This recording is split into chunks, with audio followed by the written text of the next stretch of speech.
यदि आपको हमारा वीडियो अच्छा लगा हो तो इसे लाइक शेयर करें, चैनल को सब्सक्राइब करें।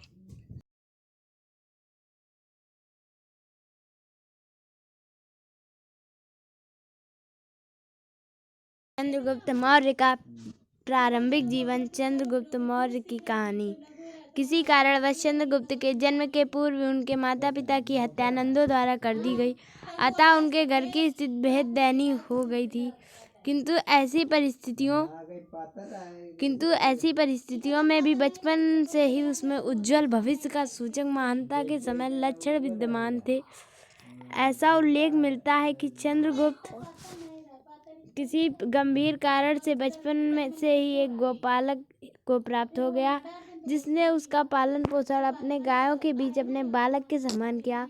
कालांतर में उसके चंद्रगुप्त को एक शिकारी के हाथों बेच दिया तथा वह बड़ा हुआ। शीघ्र ही उसने अपने दरबार के लड़कों में प्रमुखता हासिल कर ली। प्रायः वह खुद मंडली का राजा बनकर छोटे छोटे झगड़ों का फैसला करने का खेल खेलता था। चंद्रगुप्त मौर्य का कुलवंश। चंद्रगुप्त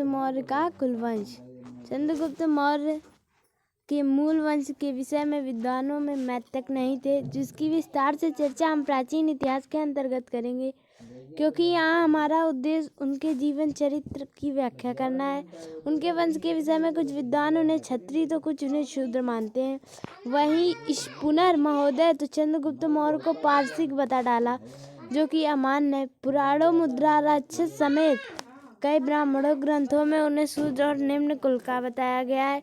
इसके अलावा बौद्ध साहित्य व जैन ग्रंथ, विदेशी साक्ष्य जैस्तीन, प्लूटार्क, मैगस्थनीज, कौटिल्य अर्थशास्त्र तथा पुरातात्विक स्रोतों में भी चंद्रगुप्त मौर्य को क्षत्रिय माना गया है, जो कि अधिक समीचीन लगता है।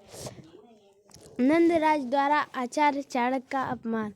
जब चंद्रगुप्त समय के साथ धरती तो वह बड़ा हो रहा था, तभी दूसरी ओर सिकंदर विश्वविजय की अपमान पर था, जिससे भारत पर आक्रमण व सुरक्षा के आशंकित होकर चाणक्य नंदराज धनवा में उसे सचेत करने व मदद मांगने गए थे, क्योंकि उनका सपना था एक भारत श्रेष्ठ भारत।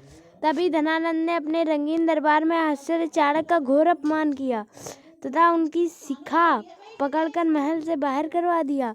तभी आचार्य चाणक्य ने उसके राजमहल के सम्मुख खड़े होकर अपनी शिखा खोलकर यह प्रतिज्ञा की कि जब तक मैं संपूर्ण नंद साम्राज्य का अंत नहीं कर दूंगा, मैं शांत नहीं रहूंगा। उन्होंने अपनी इस प्रतिज्ञा को लक्ष्य बनाना तथा उस पर कार्यरत हो गए तथा एक ऐसे कुशल भावी सम्राट की खोज करने लगे जो उनके सपने को पूर्ण करने को योग्य हो।